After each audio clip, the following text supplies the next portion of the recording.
नमस्कार।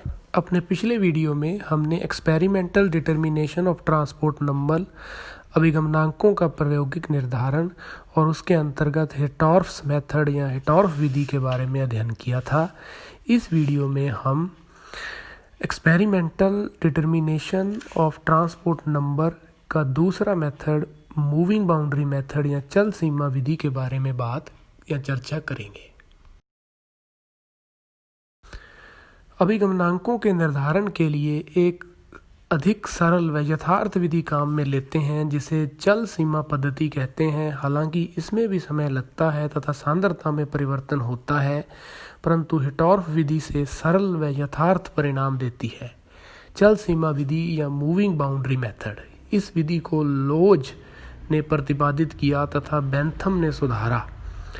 इसके द्वारा लगाए गए विद्युत क्षेत्र के प्रभाव से आयनों की गति द्वारा सीधे ही अभिगमनांकों को निर्धारित करते हैं। यह विधि दो आयनिक विलयनों के बीच की सीमा के अभिगमन द्वारा आयनों की गतियों के अध्ययन पर निर्भर करती है। सिद्धांत: इस विधि के सिद्धांत को समझने के लिए धनायन के अभिगमनांक व अभिनांक का निर्धारण करने का एक विशेष उदाहरण लेते हैं, जैसे HCl विलयन मुख्य विद्युत अपघट्य या मेन इलेक्ट्रोलाइट कहलाता है। इस कार्य के लिए एक दूसरे विद्युत अपघट्य का विलयन लेते हैं जिसे सूचक विलयन या सूचक विद्युत अपघट्य इंडिकेटर इलेक्ट्रोलाइट कहते हैं। सूचक विद्युत अपघट्य के चयन में दो बातों का विशेष ध्यान रखा जाता है। नंबर 1, सूचक विद्युत अपघट्य के धनायन का वेग मुख्य विद्युत अपघट्य के धनायन से कम होता है। नंबर 2, मुख्य तथा सूचक विद्युत अपघट्य के ऋणायन समान अर्थात कॉमन हो। इसके अनुसार सूचक विद्युत अपघट्य कैडमियम क्लोराइड CdCl2 लेते हैं, जिसमें Cd+2 या कैडमियम+2 की चाल H+ से कम है तथा दोनों में क्लोराइड आयन यानी Cl- आयन समान है। उपकरण: इस विधि में प्रयुक्त उपकरण को चित्र में दिखाया गया है। इसमें एक विद्युत अपघटनी सेल होता है जिसका मध्य भाग समान व्यास वाली नली AB जैसा होता है, जिसे ऊर्ध्वाधर स्थिति में या हॉरिजॉन्टल स्थिति में लगा दिया जाता है। चित्र में दिखाए अनुसार इस नली में HCl तथा CdCl2 विलयन भरे जाते हैं, जिससे बीच वाली नली में दोनों विलयनों के बीच एक स्पष्ट सीमा AA' दिखाई देती है। यदि विलयन रंगीन हो तो यह सीमा स्वतः ही स्पष्ट दिखाई देती है, अन्यथा रंगहीन विलयनों में कैडमियम क्लोराइड यानी CdCl2 विलयन की सांद्रता ऐसी होनी चाहिए कि इसका घनत्व HCl विलयन के घनत्व से अधिक हो, ताकि कैडमियम क्लोराइड विलयन HCl विलयन से नीचे रहे तथा सीमा AA' दोनों विलयनों के भिन्न भिन्न अपवर्तनांकों के कारण देखी जा सके। HCl तथा कैडमियम क्लोराइड यानी CdCl2 विलयनों में क्रमशः प्लेटिनम के तार को कैथोड नली के सिरे पर HCl में एवं कैडमियम छड़ को एनोड नली के पेंदे पर CdCl2 के विलयन में लगा दिया जाता है।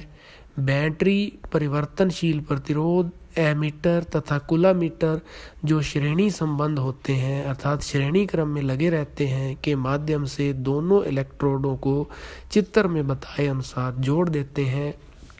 जब विद्युत धारा प्रवाहित की जाती है तब H+ और Cd+2 आयन ऊपर कैथोड की तरफ चलते हैं तथा Cl- आयन एनोड की तरफ नीचे चलते हैं।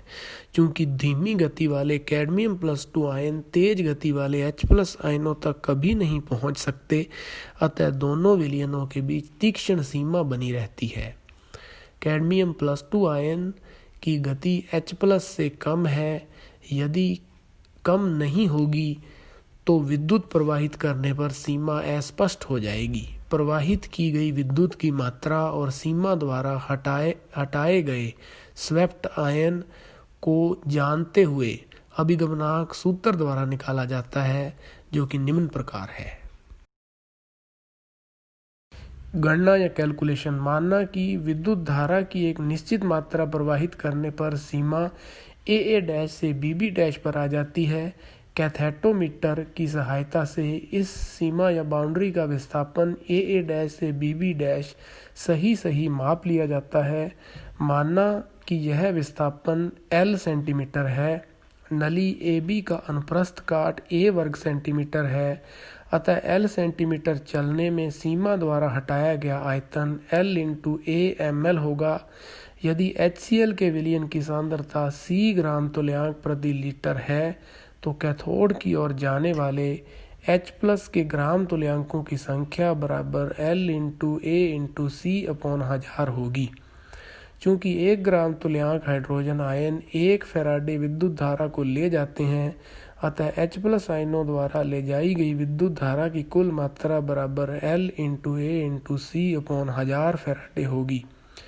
यदि प्रवाहित की गई विद्युत धारा की मात्रा बराबर Q कूलाम बराबर Q/F फैराडे तो Q बराबर IT हो तो परिभाषा के अनुसार H+ का अभिगमनांक NC बराबर H+ द्वारा ले जाई गई विद्युत की धारा अपॉन संपूर्ण विद्युत धारा बराबर L × A × C/1000 upon Q/F बराबर L × A × C × F/1000 Q बराबर 96.5 LAC/Q।